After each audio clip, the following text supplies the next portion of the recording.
Seeing 0% clean air stuck on the display can be confusing, especially when the unit is running but the reading doesn't change.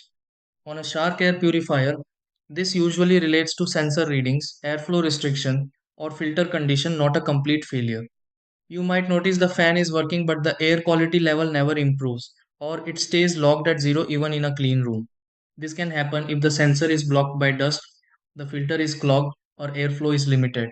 In some cases, the system just needs a quick reset to refresh the readings.